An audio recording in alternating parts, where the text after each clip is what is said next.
Hello বন্ধুরা, welcome to my YouTube channel রাখির কিচেনে সবাইকে স্বাগত জানিয়ে আজকে দারুণ স্বাদের দারুণ একটা রেসিপি শেয়ার করতে চলেছি। তো আজকের রেসিপি ওটস এগ পরোটা। তো এটা হেলদি এবং খুবই টেস্টি একটা রেসিপি আপনাদের শেয়ার করতে চলেছি। বাচ্চা যখন আলুর পরোটা খেতে চায় না, তখনই আলু আর ডিম দিয়ে এইভাবে কিন্তু পরোটাটা বানাতে পারেন। তো আমি এখানে একটা পাত্র নিয়েছি, তাতে 1 কাপ নিয়ে নেব ময়দা আর 1 কাপ নিয়ে নেব ওটসের আটা। তো গোটা ওটসটাকে মিক্সিতেও গুঁড়ো করে নিতে পারো। আর আমি নিয়ে নেব 1 চামচ কালো জিরে আর পরিমাণ মতো লবণ আর হোয়াইট অয়েল দিয়ে এটাকে খুবই ভালোভাবে শুকনো করে আগে মাখিয়ে নিতে হবে। তারপরে অল্প অল্প জল দিয়ে এটাকে একটা ডো তৈরি করে নিতে হবে, যেভাবে লুচির ডো তৈরি হয় না, সেইভাবে। তো আমি এখানে ইউজ করেছি অলিভ অয়েলটা। তো আমি এখানে সেদ্ধ ডিম নিয়েছি, এটাকে একটা গ্রেটারে গ্রেট করে নেব। তো আমি এখানে 2টো সিদ্ধ ডিম নিয়েছিলাম, সেটাকে আমি গ্রেট করে নিয়েছি। আর নিয়েছি সেদ্ধ আলু, একটা সেদ্ধ আলু আর 2টো সেদ্ধ ডিম নিয়ে এটাকে গ্রেট করে নেব। তো গ্রেট করে নিলে কি হয়, বড়ো ছোটোর ভাবটা থাকে না, খুবই মেজারমেন্ট রেখে খুবই সুন্দরভাবে মিহি হয়ে যায়। আর দিয়ে দেব ধনিয়া পাতা কুচানো, 2টো পেঁয়াজ কুচানো, জিরে গুঁড়ো 1 চামচ, গোলমরিচের গুঁড়ো 1 চামচ, আর দিয়ে দেবো ধনিয়া গুঁড়ো 1 চামচ, আর পরিমাণ মতো জল, অল্প একটু কাঁচা লঙ্কা দিয়ে ভালো করে মাখিয়ে নেব। এরপরে আমি যে ওই ডোটা তৈরি করে রেখেছিলাম, ওটা 30 মিনিট ঢাকা দিয়ে দিয়েছিলাম। ওটা সফট আর খুবই সুন্দরভাবে হয়ে যাবে। আর এখানে যেহেতু ওটসটা আছে, তো সেটা একটু ফুলে যায়, একটু শক্ত ভাবটা হয়ে যায়, তাতে আবারও অয়েল দিয়ে মাখিয়ে নিতে হবে আর ডোটাকে তৈরি করে নিতে হবে। তো ডোটা তৈরি হয়ে গেলে এটাকে রুটির আকারে বেলে নিতে হবে। তো এইভাবে খুব পাতলা করব না আর খুবই মোটা করব না, যেহেতু এখানে ওটস আছে তো ভেঙে যেতে পারে। তো খুবই সুন্দরভাবে ভিতরে ওই ডিমের আর আলুর পুরটা দিয়ে এটাকে আমি মুড়ে দেব।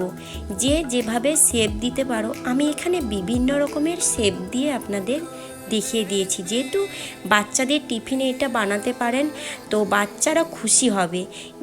অনেক রকমের শেপ দিয়ে বানালে বাচ্চার দেখতেও ভালো লাগবে আর খেতেও ভালো লাগবে। তাই বিভিন্ন রকম শেপ দিয়ে আমি এটা বানিয়েছি। তো সব রকমের শেপ দেওয়াটা আপনাদের কিন্তু আমি আজকে শেয়ার করব। তারাও বন্ধুরা এখানে ভিডিওটা কিপ করবে না, কারণ আমি প্রথমে বলেছি না, আমি আপনাদের বিভিন্ন রকমের শেপ দেওয়াটা দেখাবো। যারা বিভিন্ন রকমের শেপ দেওয়াটা বানাতে না পারেন, আমি সেখানে শেয়ার করে দেব।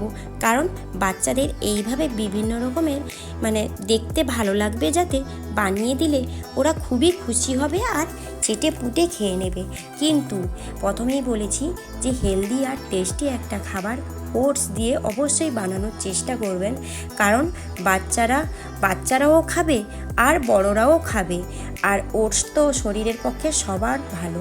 তো তাই ময়দাটা অ্যাভয়েড করে যেতে বলেছি। অল্প পরিমাণে দিলে ময়দাটা ভালো, এখানে ওটসটা ফেটে যায়, তার জন্য অল্প একটু আমি ময়দা ব্যবহার করেছি।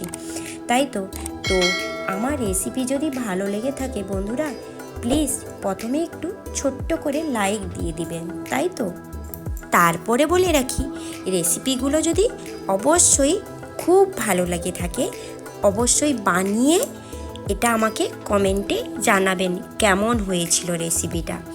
এরপরে বিভিন্ন শেপ দিয়ে আমার রেসিপিগুলো পরোটাগুলো রেডি হয়ে গেছে। এরপরে ভেজে নেওয়ার পালা। একটা তাওয়া দিয়ে দেব গ্যাসের ওভেনে, তাতে একে একে আমি ভেজে নেব।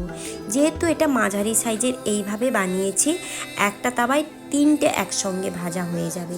তো খুবই ঝটপটভাবে বানানো হয়ে যাবে। বাচ্চা যখন টিফিনে বানাবেন, খুবই সহজে ঝটপটভাবে বানানো হয়ে যাবে। তাই খুবই বড়ও করবে না, খুবই ছোট সাইজ করবে না, এইভাবে অনেকগুলো বানানো হয়ে যেতে পারে। তো এইভাবে অল্প অয়েলে আমি উলটপালট করে পরোটাগুলো ভেজে নেব। তো বাচ্চা থেকে বুড়ো সবাই খেতে পারবে, যেহেতু হেলদি আর খুবই টেস্টি একটা রেসিপি আমি আপনাদের শেয়ার করলাম। আর অবশ্যই পাশে থাকা বেল আইকনটা প্রেস করতে ভুলে যাবেন না। কেন বলুন তো, আমি যখনই নতুন নতুন রেসিপি আনবো, তখনই আপনাদের কাছে নোটিফিকেশান চলে যাবে, তাই না? আর রেসিপিগুলো সবাইকে শেয়ার করে দেবেন। একটু খুন্তির সাহায্যে এইভাবে চেপে চেপে দিতে হবে, আর ভিতর থেকে খুবই সুন্দরভাবে ফুলে আসবে। আর পরোটাগুলো অল্প অয়েলে খুবই সুন্দরভাবে ভাজা হয়ে যাবে। ব্যাস, আমার এগুলো ভাজা হয়ে গেছে। তো খুবই গরম, তাই না? তবুও আমি একটু ভেঙে আপনাদের দেখিয়ে দিচ্ছি।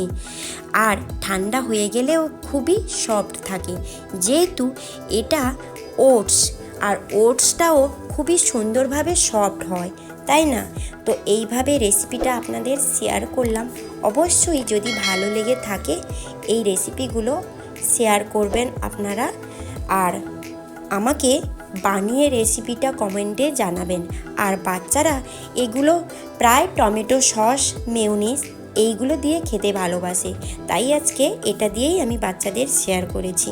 আজকের মতো এই পর্যন্ত। কাল আবার কোনো নতুন ভিডিও নিয়ে চলে আসব।